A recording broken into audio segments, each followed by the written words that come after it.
John Miller stared out the viewport of his office on Galactic Unity Station. The artificial ring habitat rotated slowly, offering a view of the glittering ships coming and going from across the galaxy. He should have found it beautiful. Instead, he felt only a heaviness in his chest. The message from Earth Command sat open on his desk. The holographic display showed images too horrible to look at for long. New Portland Colony was gone. 15,000 people dead. Men, women, children, all turned to ash in the Dravik attack. Ambassador Lisa Wong stood at his door, her face showing the same exhaustion he felt. The Council has agreed to give Earth 5 minutes at tomorrow's session. 5 minutes, John repeated. 15,000 dead, and we get 5 minutes. Lisa placed a data tablet on his desk. I've organized all the evidence as you asked.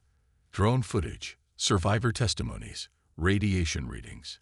It's all there. Like the evidence from Epsilon Ridge or New Dakota. John picked up the tablet. 3 years, Lisa. 3 years we've been bringing proof of Dravik attacks to the Council.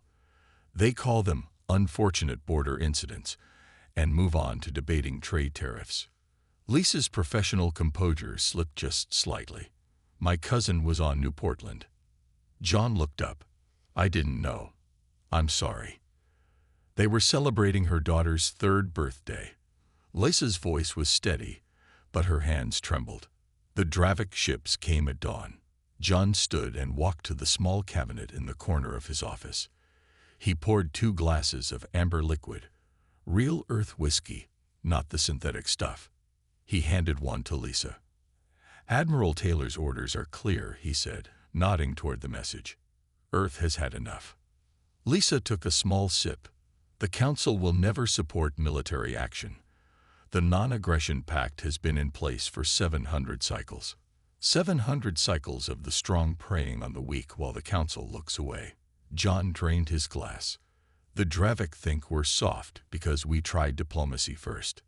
We are outnumbered, Lisa reminded him. The Dravik Empire controls 27 systems.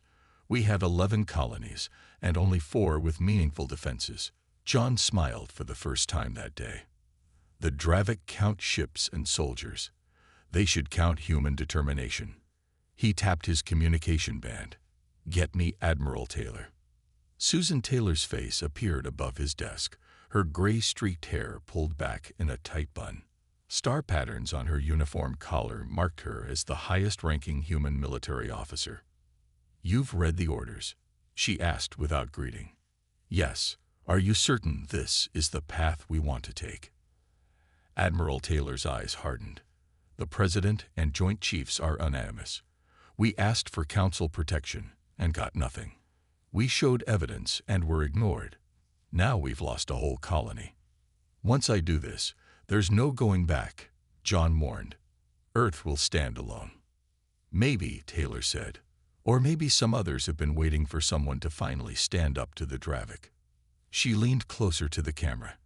Your job is to deliver our message. My job is to make sure we can back it up. The call ended. John looked at Lisa, who was watching him with wide eyes. I need you to prepare my formal statement for tomorrow, he said. No diplomatic language. No room for misinterpretation. You're really going to do it, she whispered. For 3 years, I've played by their rules. John looked. The Grand Council chamber hummed with the voices of hundreds of species. Some chirped, others rumbled, while translators worked to make sense of it all. The Dravik representatives sat in their raised seats, their scaled skin shimmering under the lights. They looked bored. John Miller waited at the edge of the speaking floor. His heart beat fast, but his hands were steady.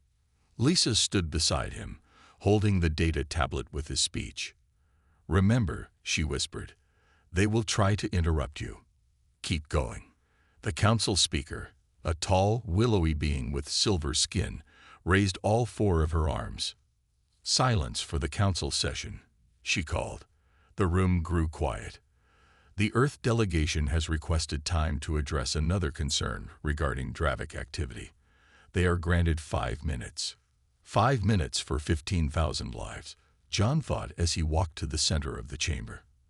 The round speaking platform rose slightly, lifting him above the floor. Distinguished representatives of the Galactic Council, John began, his voice strong and clear. For 3 years, humanity has come before you with evidence of Dravik aggression against our colonies. The Dravik ambassador hissed something to his aide. John ignored them. We have shown you the destruction of Epsilon Ridge. We have presented proof of Dravik ships attacking New Dakota. We have filed 78 formal complaints. The council speaker flicked one of her slender fingers. Ambassador Miller, the council has reviewed these claims and found insufficient. The colony of New Portland was destroyed 4 days ago, John continued, speaking over her. 15,000 human lives ended. Men, women, children. Murmurs spread through the chamber. The Dravik ambassador stood. This is the same baseless accusation as before, he said, his voice a deep growl through the translator. The Dravik Empire categorically denies any involvement in these so-called attacks. John pulled a small device from his pocket and pressed it. Above the chamber floor, a hologram appeared. The burning remains of a human settlement. Bodies in the streets. Dravik ships clearly visible in the sky. Drone footage from New Portland, John said flatly. Captured by a survivor. The council speaker's skin flushed a deeper silver. This evidence was not submitted through proper channels. It cannot be. I am not here to submit evidence, John cut in. I am not here to ask for your help or your permission. The chamber grew still. Even the Dravik were watching him now. For 3 years, humanity has played by your rules. We have trusted in this council to uphold justice and protect the innocent. John paused, looking around the room.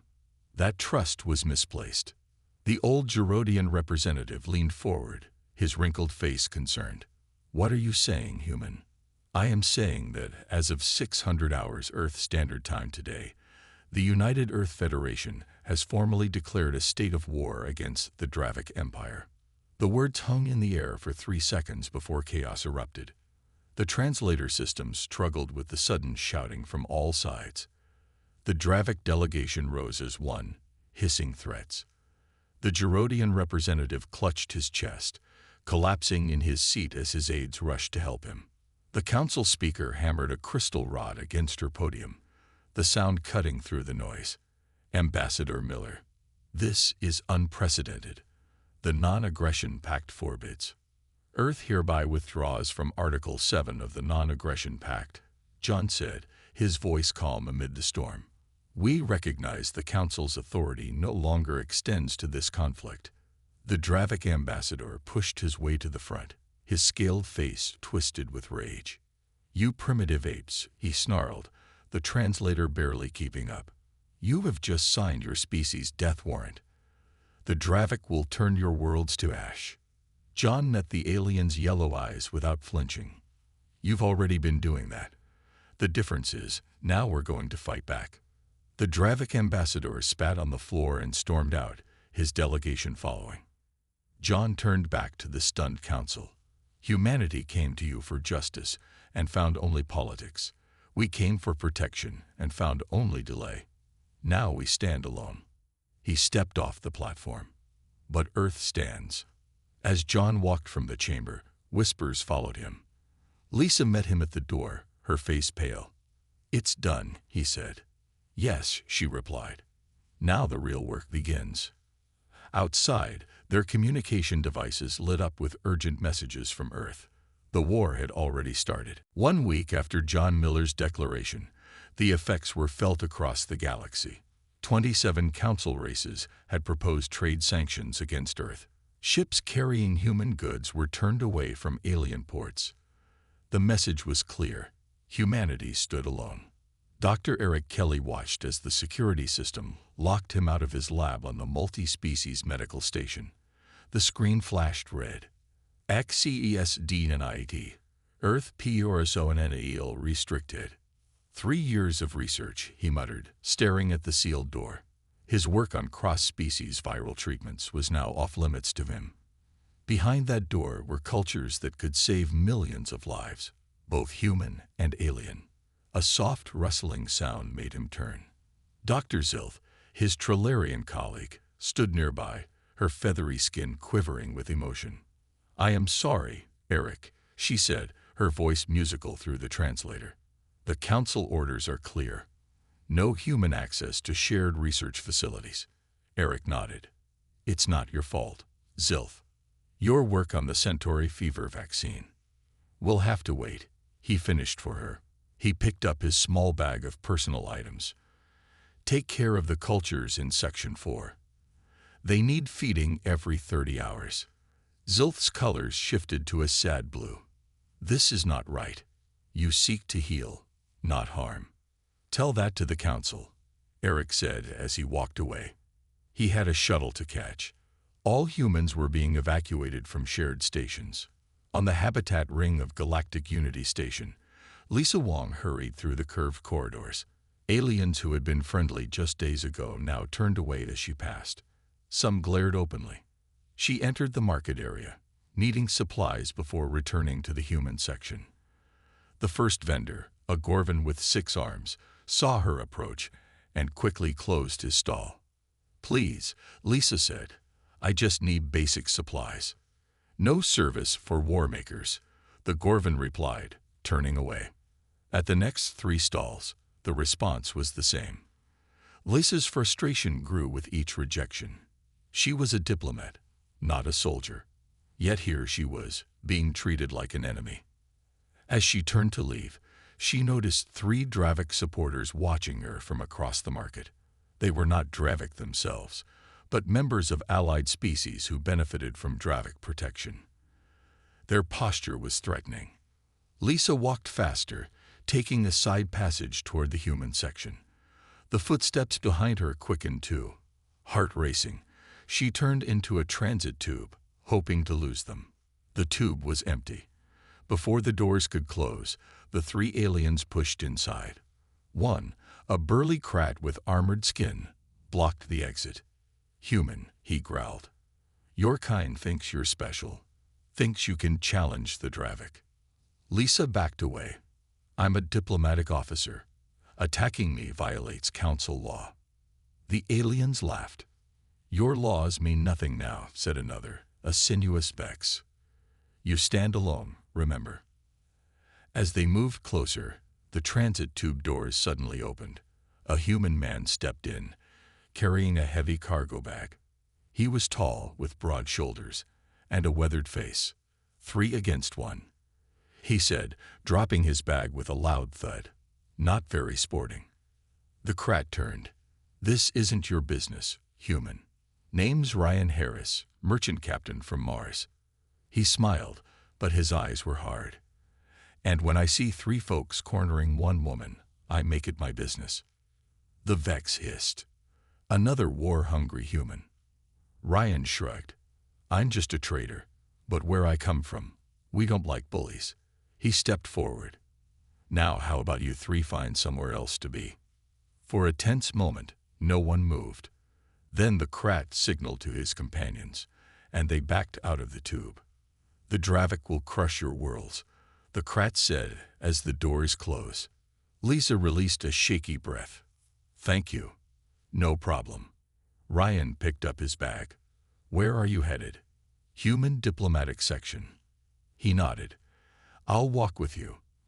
Not everyone out here is happy about the new humans are enemies policy." As they walked, Lisa asked, "Aren't you worried about your business with the sanctions?" "There are always routes for independent traders," Ryan said. "Besides, I've dealt with the Dravik before. Know what they're afraid of." "What?" "Not the war," he said quietly. "They're afraid because we're willing to fight when no one else is." Lisa considered his words as they approached the diplomatic section. "The next few weeks will be hard," Ryan added. "But something tells me Earth won't be alone for long." Admiral Susan Taylor stood on the bridge of the UES Defender, Earth's largest warship. Around her, officers worked at their stations, preparing for humanity's first major strike against the Dravik. "Status report," she ordered. Her second in command, Captain Alan Wright stepped forward. All 53 ships report ready. Admiral, jump points are calculated. Fleet Captain Bishop's strike team is in position. Susan nodded. The plan was risky. The Dravik expected them to attack military targets. Instead, they were hitting something the Dravik valued more than weapons. Open channel to all ships, she said. When the communication officer nodded, she spoke clearly. This is Admiral Taylor. Today we show the galaxy that humanity fights not just for ourselves, but for all who suffer under Dravik cruelty. Execute Operation Freedom.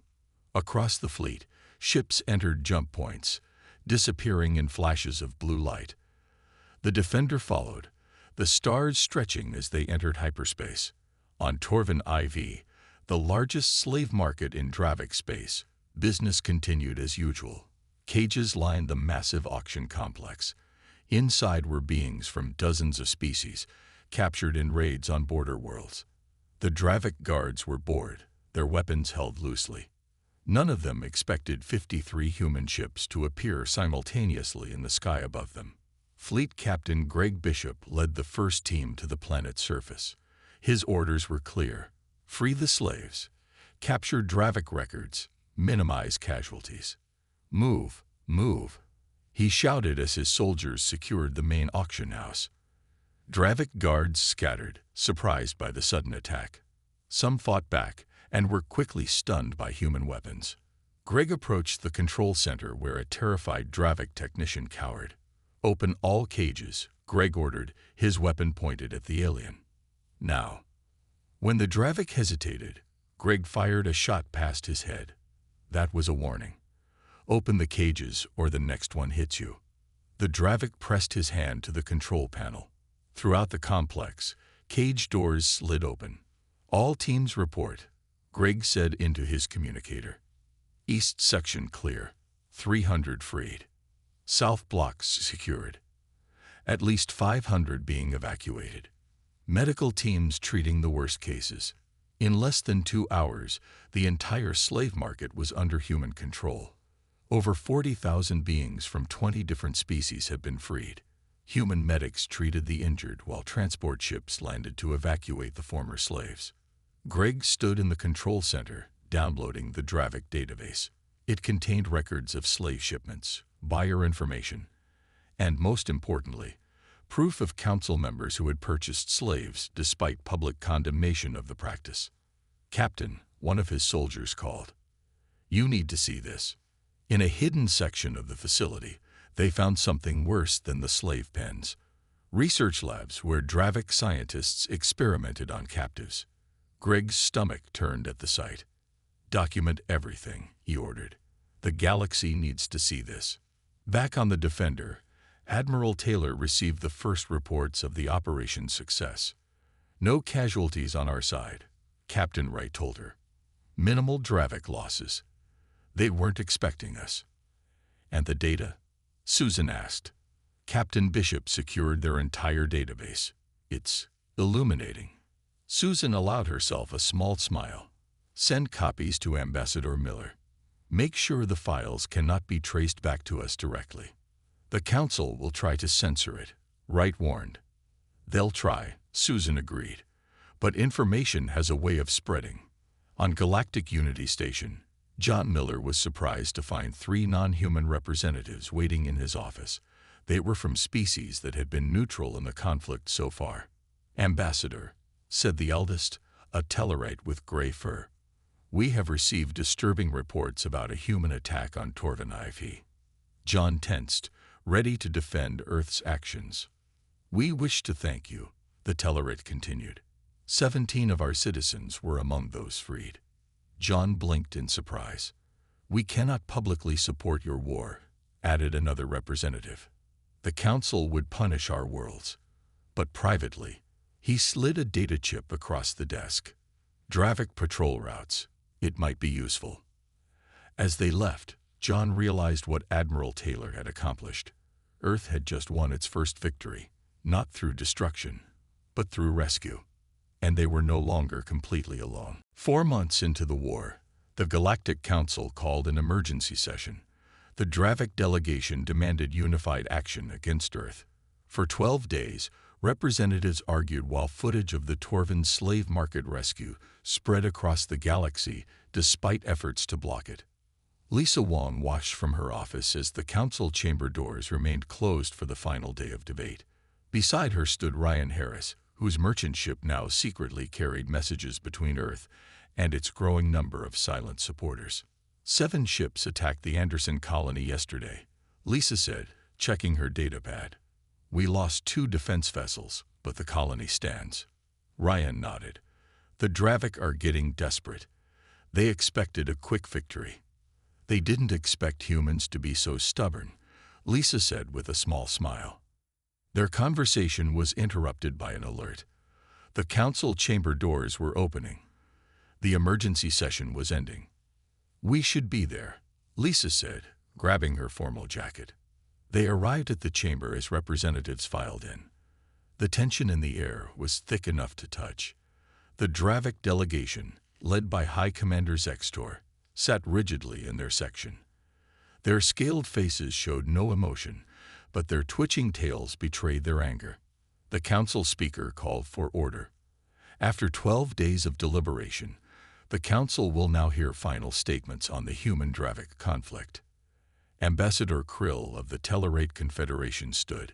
His gray fur seemed to have more white than when the war began. He walked slowly to the speaking platform, his old body stiff but his voice clear. For 8 centuries, my people have followed council dictates, he began. We have remained silent when we should have spoken. We have looked away when we should have acted. He paused, looking directly at the Dravik delegation. Today, the Tellarate Confederation formally recognizes Earth's right to self-defense against Dravik aggression. The chamber erupted in shocked voices. The council speaker hammered for order, but before she could restore quiet, another representative stood. The Lauren Republic stands with humanity, declared a blue-skinned woman. Then another. The Paxian Alliance recognizes Earth's right to defend itself. And another. The Korthan worlds acknowledge the legitimacy of Earth's claims. One by one, 7 species broke ranks with the Council, formally supporting Earth's position. Each had citizens who had been rescued from Torvan IV. High Commander Zextor leaped to his feet, his translator struggling to keep up with his angry hisses. Traitors, he shouted. The Dravik Empire will remember this betrayal. Any who support the humans will face our wrath. The ancient Gerodian representative, now recovered from his earlier collapse, spoke from his seat. Perhaps if the Dravik had not kept slaves, there would be no betrayal to fear. Zextor's yellow eyes narrowed. The council has looked the other way for centuries. Why do you suddenly find your conscience now? Because, John Miller said as he entered the chamber, humans showed us what courage looks like. The chamber fell silent as John walked to the center. He was not scheduled to speak, but no one stopped him. For 8 centuries, this council has preached peace while allowing the strong to prey on the weak, John said. You created rules that protect the powerful and ignore the helpless. He pulled a small device from his pocket and activated it. Above the chamber, holographic images appeared. Dravik slave markets, experimental labs, conquered worlds. This is what your peace has allowed, John said. This is what humans will not accept. The council speaker tried to shut down the display, but her controls did not respond. The images continued to play, showing horrors that many representatives had never seen or had chosen to ignore. You can sanction Earth, John continued. You can call us warmongers, but we will not stop until all beings are free from Dravik tyranny. As he finished, Lisa noticed something strange. The representatives were no longer looking at John or the images. They were looking at each other with suspicion and doubt. The council, which had stood unified for 8 centuries, was beginning to crack.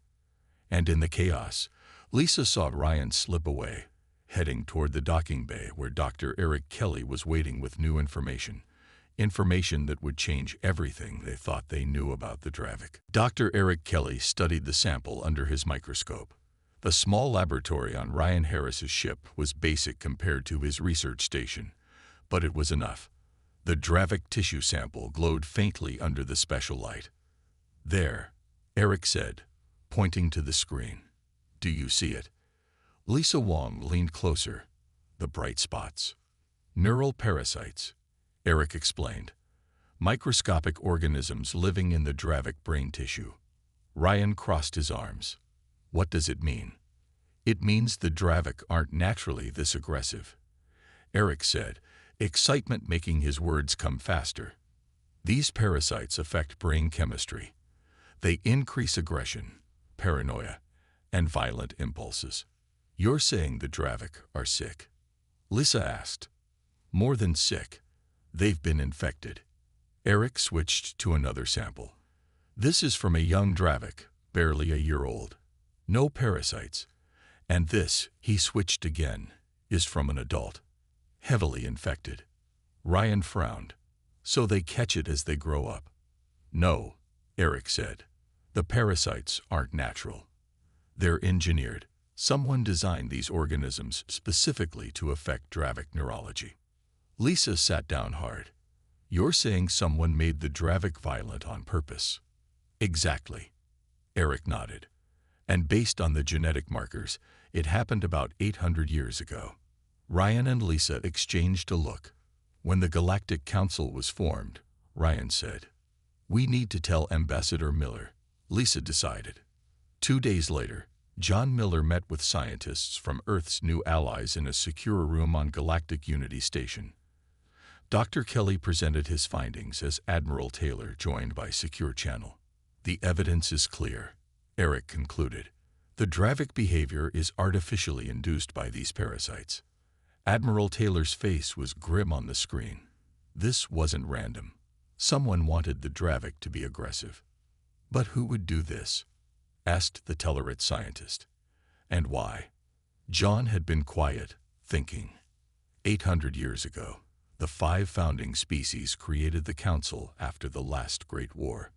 They established the Non-Aggression Pact, which everyone follows out of fear of Council sanctions, Lisa added. "Or fear of the Dravik," Ryan said. "Every time a world gets too independent, too questioning of Council authority, a Dravik raid puts them back in line," John finished. "But the Council officially condemns these actions." The Lauren scientist, his blue skin pale with shock, spoke up. "You're suggesting the Council founders engineered the Dravik to be their enforcers, while publicly condemning their very actions." "It's the perfect system," Admiral Taylor said. "The Council keeps its hands clean while the Dravik do their dirty work." "We need proof," John decided. "Ancient records, communications between the founders." "The archives," Lisa whispered. "The secure Council archives would have records going back that far." "Which are completely restricted," John reminded her. Ryan smiled slowly. "Not to someone who knows the station's maintenance shafts. I've been smuggling goods past Council security for years." Admiral Taylor nodded. "I'll provide a special operations team for backup." "If we're right," John warned, "we're not just fighting the Dravik. We're challenging the entire foundation of galactic power." "Then we better be sure," Eric said, holding up the sample. "I can develop a treatment for the parasites. If we can cure captured Dravik, we might be able to prove our theory." They worked through the night, making plans. John would create a diplomatic distraction. Ryan would lead Lisa and a small team through the maintenance tunnels to the archives. Eric would continue his work on a potential cure. As dawn approached, Ryan found Lisa staring out a viewport at the massive council hall. "Scared?" he asked. "Terrified," she admitted. "If we're right, we're about to tell the galaxy that their government has been lying for 8 centuries. The truth is worth it," Ryan said. Lisa nodded. "I know. But I keep thinking about what John said at the beginning. Earth stands alone." Ryan took her hand. "Not anymore." Across the station, in the Dravik embassy, High Commander Zextor received a strange message. His yellow eyes widened as he read it. The humans had discovered the parasites. His hand trembled slightly as he considered what this meant. For the first time in his life, Zextor began to question everything he had been taught to believe. The final battle took place in orbit around Unity Station. Earth ships, now joined by vessels from 23 species, faced the combined fleet of the Council's founding 5 and their loyal allies.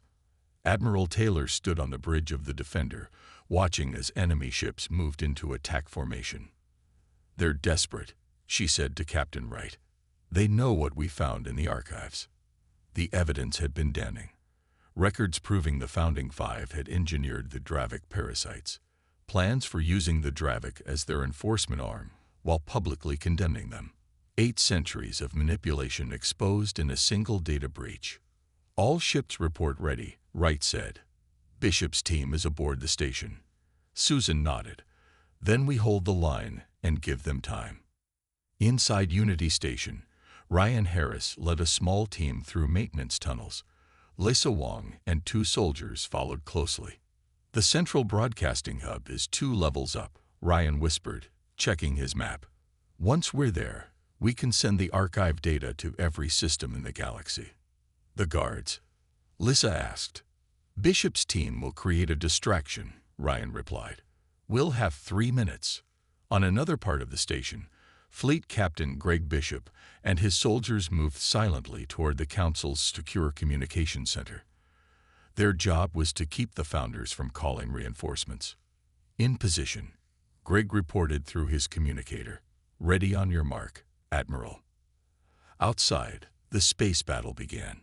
Energy weapons flashed between ships. The Defender took heavy damage as it positioned itself to protect the smaller vessels. "Now," Admiral Taylor ordered. Inside the station, Bishop's team struck the communication center. Alarms blared as they secured the area.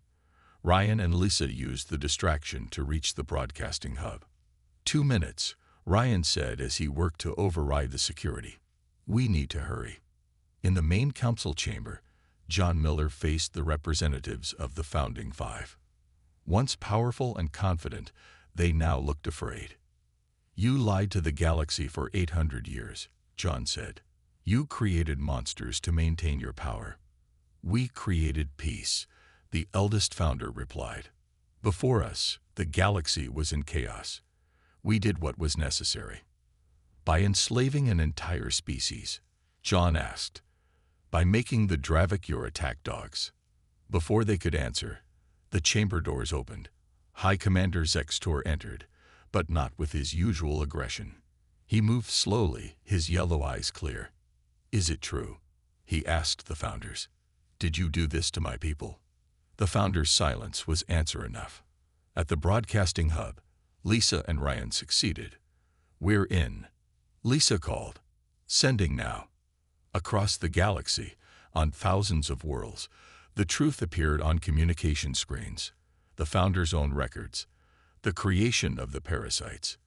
8 centuries of manipulation exposed for all to see. On the Defender, Admiral Taylor received an unexpected message.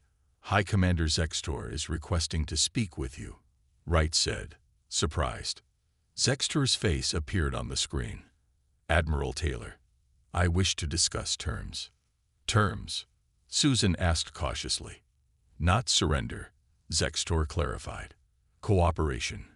Dr. Kelly's cure works." I see clearly now." His voice faltered. "My people have been weapons for too long. We wish to be free." The fighting slowly stopped as news spread. Ships from both sides held position, waiting. 1 year later, John Miller stood in the rebuilt council chamber, now called Federation Hall. Representatives from 200 species filled the room, including many who had once been enemies. Lisa Wong, now Earth's 2nd ambassador, handed John a document. "The last one," she said. John nodded as he watched representatives from Earth and the newly cured Dravik sign a treaty of mutual protection. The Founders had been removed from power. The old council dissolved. In its place, a true galactic federation was forming. "You know," John said quietly to Lisa, "when I declared war that day, I never imagined we'd end up making peace with the entire galaxy." "That's the thing about wars," Lisa replied. The good ones aren't about destruction. They're about removing the obstacles to something better. Around them, representatives of many species work together on the new Galactic Charter. Not a document of control, but of true cooperation. Eric Kelly and his Dravik colleague continue their work, curing the last of the infected Dravik. Ryan Harris's ships now carried medicines rather than weapons. Earth had gone to war alone. But in victory, they had brought freedom to an entire galaxy.